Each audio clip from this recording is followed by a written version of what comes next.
बिना पैसे दिए पान खाते थे महाप्रभु जगन्नाथ। एक दिन रखना पड़ा अंगवस्त्र गिरवी। विस्तार से जाने कथा। राधे राधे प्रिय भक्तों, स्वागत है आपका हमारी वीडियो में। आज हम सुनाने वाले हैं आपको ऐसी कथा जिससे आपका मन मंत्रमुग्ध हो जाएगा, और इस कथा को सुने बिना पूजा हमारी अधूरी रहती है। तो चलिए हम कथा शुरू करते हैं और भगवान की भक्ति में डूब जाते हैं। महाप्रभु जगन्नाथ। भगवान बलभद्र और देवी सुभद्रा मौसी गुंडिचा के महल से मुख्य मंदिर लौट आएंगे। मंगलाचरण, भोग, आरती और अन्य महत्वपूर्ण सेवाओं सहित महाप्रभु को तांबूल यानी पान की सेवा भी दी जाने लगेगी। जी हाँ, भगवान जगन्नाथ को पान बहुत प्रिय है। आइए जानते हैं महाप्रभु जगन्नाथ और भगवान बलभद्र के पान खाने से जुड़ी एक सच्ची और रोचक कथा। महाप्रभु जगन्नाथ और पान विक्रेता रघुनाथ। 15वीं सदी के पुरी में ग्रैंड रोड पर रघुनाथ दास नामक एक पनवारी की छोटी सी दुकान थी। उड़िया रामायण के प्रसिद्ध कवि बलराम दास ने देखा कि दो लड़के, जिसमें एक सांवला और दूसरा गोरा था, रघुनाथ दास जी की दुकान पर आए और दो पान लगाने को कहा। रघुनाथ दास ने लड़कों को पान लगाकर दिया और वे दोनों कुछ भी भुगतान किए बिना पान खाकर चले गए।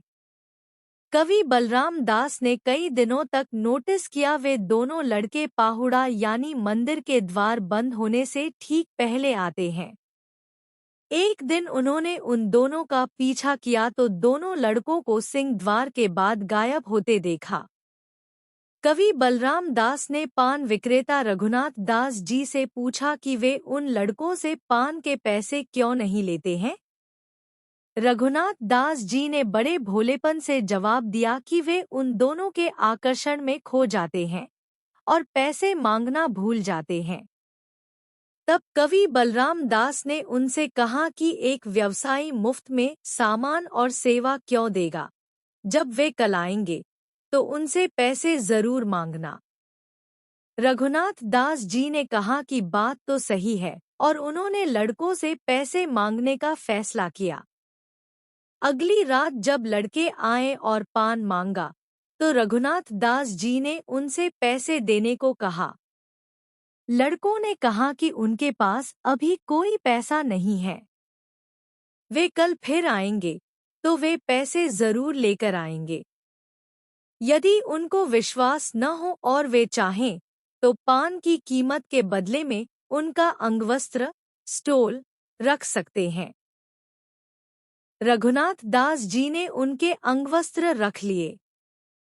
अगले दिन जब मंदिर खुला तो सभी यह देखकर दंग रह गए कि देवताओं के अंगवस्त्र गायब थे। यह खबर राजा तक पहुंची और जांच का आदेश दिया गया। महाप्रभु के अंगवस्त्र के खो जाने की खबर सुनकर कवि बलराम दास राजा के पास पहुंचे। उन्होंने राजा को बताया कि अंगवस्त्र पान विक्रेता रघुनाथ दास की दुकान में है। स्वयं राजा और उसके आदमी रघुनाथ दास की दुकान पर पहुंचे। उन्होंने पाया कि वाकई में महाप्रभु का अंगवस्त्र उस दुकान में है। रघुनाथ दास जी ने राजा को सब कुछ बताया कि उसे अंगवस्त्र कैसे मिले। राजा को अपने कानों और आंखों पर विश्वास नहीं हुआ। उसने तुरंत रघुनाथ दास जी को गले लगा लिया और कहा, रघुनाथ, आप बहुत भाग्यशाली हो, असाधारण रूप से भाग्यशाली। आपने जो देखा वह किसी ने नहीं देखा था।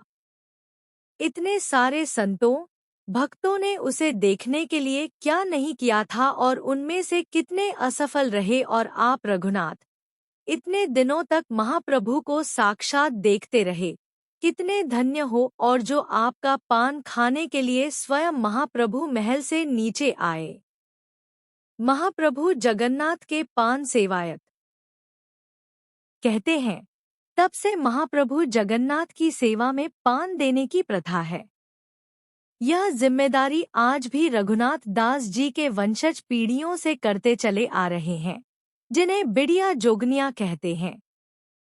बिड़िया जोगनिया का मुख्य काम पान महाप्रभु जगन्नाथ सहित सभी देवताओं के लिए पान लगाना है, जबकि महाप्रभु जगन्नाथ तक पान पहुंचाने का काम हाडप नायक और तांबूल सेवक का है। महाप्रभु जो पान चबाते हैं, उसमें सुपारी, लौंग, जायफल और कपूर का उपयोग विशेष तौर पर होता है। रोजाना लगता है 36 पान का भोग। सम्राटों के सम्राट महाप्रभु को दिन में 4 बार भोग लगाया जाता है। नाश्ता, दोपहर का भोजन, शाम का नाश्ता और रात का खाना। नाश्ते, दोपहर के भोजन और शाम के नाश्ते के बाद उन्हें पान के साथ बीड़े चढ़ाए जाते हैं। चंदन के लेप से और उनका अभिषेक करने के बाद उन्हें पान के 20 बीड़े अर्पित किए जाते हैं। रात में सोने से पहले का वस्त्र यानी सिंघरा बेशा धारण करने से पहले 8 बीड़े पान का भोग लगता है। वहीं जब महाप्रभु सोने के लिए बिस्तर पर चले जाते हैं, तो अंतिम बार एक बीड़ा पान अर्पित किया जाता है। इस प्रकार सुबह से शाम तक प्रभु को 36 पान का भोग लगता है।